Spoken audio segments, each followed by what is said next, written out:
Taste diode for functionality. नमस्कार, माझे नाव मयूर आहे. तुम्हा सर्वांना नवीन धड्यावर परत आल्याने आनंद झाला. आजकाल automobile, electronics engine, power train आणि कम्फर्ट सिस्टम मध्ये महत्त्वाची भूमिका बजावतात. ऑटो इलेक्ट्रॉनिक सिस्टम मधील दोष कसे शोधायचे हे तंत्रज्ञांना माहीत असले पाहिजे. ऑटो इलेक्ट्रिकल आणि इलेक्ट्रॉनिक सिस्टम तपासण्यासाठी आणि मोजण्यासाठी एक मूलभूत साधन म्हणजे मल्टीमीटर. एम्पियर, व्होल्टेज आणि रेझिस्टन्स यांसारखी मापे घेण्यात तज्ञ असणे आवश्यक आहे. आता आपण सातत्य चाचणी करून डायोडची स्थिती कशी तपासायची ते शिकणार आहोत. या प्रात्यक्षिकाच्या शेवटी आपण सक्षम व्हाल सातत्य चाचणीसाठी मल्टीमीटर सेट करण्याकरिता, त्याच्या कार्यक्षमतेसाठी डायोड तपासण्याकरिता आवश्यक टूल्स आणि साधने, मल्टीमीटर, डायोड्स, रेक्टिफायर. सातत्य चाचणीसाठी मल्टीमीटर सेट करा. मल्टीमीटरचा वापर प्रामुख्याने एम्पियर, व्होल्टेज, रेझिस्टन्स आणि सातत्य मोजण्यासाठी केला जातो. मल्टीमीटर 2 प्रोबसह सुसज्ज आहे. एक त्याच्या लाल रंगाने आणि दुसरा काळ्या रंगाने ओळखला जातो. हे प्रोब सातत्य तपासण्याचे उद्दिष्ट पूर्ण करतात. एक अशी प्रक्रिया ज्यामध्ये सर्किट किंवा घटकाद्वारे विद्युत प्रवाहाच्या अखंडित प्रवाहाचे मूल्यांकन करणे समाविष्ट असते.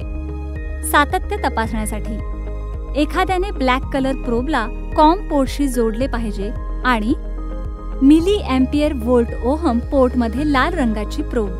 त्यानंतर सातत्य मोजण्यासाठी निवडक नॉब फिरवा. आता मल्टीमीटर सातत्य तपासण्यासाठी तयार आहे. आपण डायोडची कार्यक्षमता तपासणार आहोत. डायोडचे कार्य फक्त एकाच दिशेने वीज पुरवठा करणे आहे. समजा विद्युत प्रवाह उलट दिशेने वाहतो तर डायोड विद्युत प्रवाह वाहू देणार नाही. आता मोजण्यासाठी डायोड घ्या. त्यात एनोड आणि कॅथोड असे 2 टर्मिनल आहेत. कॅथोडला एका रेषेने चिन्हांकित केले आहे आणि एनोड अचिन्हांकित आहे. आपण प्रदान केलेल्या ओळीवर आधारित डायोड ओळखू शकता. आता मल्टीमीटरचा रेड प्रोब डायोडच्या एनोड टर्मिनलशी आणि ब्लॅक प्रोबला कॅथोडसह जोडा. मल्टीमीटरच्या प्रदर्शनात दर्शविलेले कोणतेही बजर आवाज किंवा रेझिस्टन्स मूल्य तपासा. आता कॅथोड आणि एनोड टर्मिनलसह प्रोब बदला आणि डिस्प्लेवरील कोणताही बजर आवाज किंवा रेझिस्टन्स मूल्य तपासा. जर डायोड चांगला असेल तर तुम्हाला मल्टीमीटरमध्ये बजर साऊंड आणि रेझिस्टन्स व्हॅल्यू मिळेल आणि जेव्हा तुम्ही ध्रुवीयता बदलाल तेव्हा तुम्हाला डिस्प्लेमध्ये कोणताही बजर आवाज आणि OL मिळणार नाही. या उलट जर डायोड चाचणी दरम्यान दोन्ही दिशांमध्ये मूल्ये प्रदर्शित करत असेल तर हे सूचित करते की डायोड चांगला नाही आणि तो बदलणे आवश्यक आहे.